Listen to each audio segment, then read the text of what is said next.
अस्सलाम वालेकुम नाजरीन, पत्थर दिल ड्रामे की आने वाली एपिसोड में आप देखेंगे कि मनाहिल की तलाक के बारे में जानने के बाद वलीद और उसकी माँ बहुत ज्यादा परेशान होते हैं। बल्कि वलीद को तो इस बात की बहुत ज्यादा फिक्र होती है कि मनाहिल के साथ जो कुछ भी हुआ है इसके बाद उसकी जिंदगी तो बर्बाद हो गई है। शायद यही वजह है कि मनाहिल ने अपने आप को उस घर में बंद कर लिया है, जिसके लिए वलीद अपनी माँ से कहता है कि आप प्लीज मनाहिल को फोन करके समझाएं कि वो अपनी जिंदगी में आगे बढ़े और ये सब कुछ भूल जाए, क्योंकि अभी तो उसकी पूरी जिंदगी पड़ी है। इस पर नरगिस वलीद से कहती है कि तुम बिल्कुल फिक्र मत करो, मैं खुद मनाहिल को फोन करके समझाऊंगी। फिर आप ड्रामे आगे देखेंगे कि नरगिस मनाहिल को फोन करती है और उसे कहती है कि जब से मुझे तुम्हारे बारे में पता लगा है तो मैं तो बहुत ज्यादा परेशान हूँ, क्योंकि तुम मुझे अपनी बेटी की तरह ही लगती हो। अगर मेरी बेटी होती तो बिल्कुल तुम्हारी जैसी होती। जिस पर मनाहिल आगे से कहती है कि मैं जानती हूँ, तभी तो मैं अपनी सारी तकलीफें आपको अपनी माँ समझकर आपसे शेयर कर लेती हूँ। मनाहिल जो कि नरगिस ये सब बातें कर रही होती है कि माजिदा कान लगाए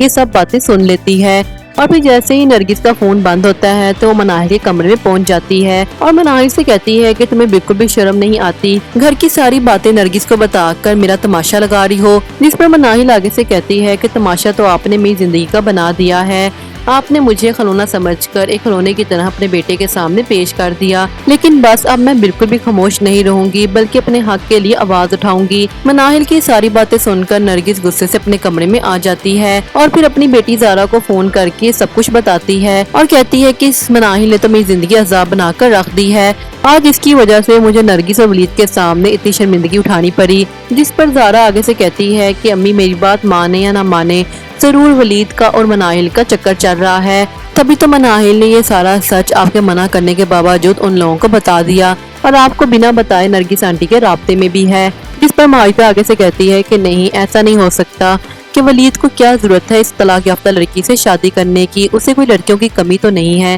जिस पर ज़ारा आगे से कहती है कि खूबसूरती, अम्मी आप जानती तो हैं कि मनाहिल कितनी खूबसूरत है, किस खूबसूरती की वजह से कोई भी उससे शादी करने के लिए तैयार हो जाएगा और आप देखिएगा कि बहुत जल्द वलीद का रिश्ता मनाहिल के लिए आएगा। जबकि ड्रामे के दूसरी तरफ देखेंगे कि वलीद भी अपने कमरे में मनाहिल के बारे में सोच रहा होता है और अपने आप से बातें करते हुए कहता है कि अगर जिंदगी ने मुझे मनाहिल को पाने का दूसरा मौका दिया है तो मैं इसे बिल्कुल भी जाया नहीं करूंगा और मनाहिल को अपना बनाने की पूरी कोशिश करूंगा। फिर ड्रामे में देखेंगे कि हनान का दोस्त उससे अपनी गाड़ी और पैसे वापस मांग लेता है, जिसकी वजह से हनान बहुत ज्यादा परेशान होता है और अपनी माँ के पास आकर बताता है और पूछता है कि अम्मी अब आप मुझे बताएं कि मैं क्या करूं। जिस पर उसकी माँ उसे कहती है कि तुम बिल्कुल फिक्र मत करो, तुम्हारा दोस्त गाड़ी मांग रहा है तो उसे वापस कर दो, और रही बात पैसों की तो मेरे पास कुछ पैसे पड़े हुए हैं वो भी तुम उसे दे दो, और रहा मसला गाड़ी का तो गाड़ी तो वैसे भी ज़ारा की उसके महके में फालतू ही खड़ी है, तुम देखना जब ये गाड़ी जाएगी तो ज़ारा की गाड़ी यहाँ पर आ जाएगी। हनान तो अपनी माँ की ये बात सुनकर बहुत ज्यादा खुश हो जाता है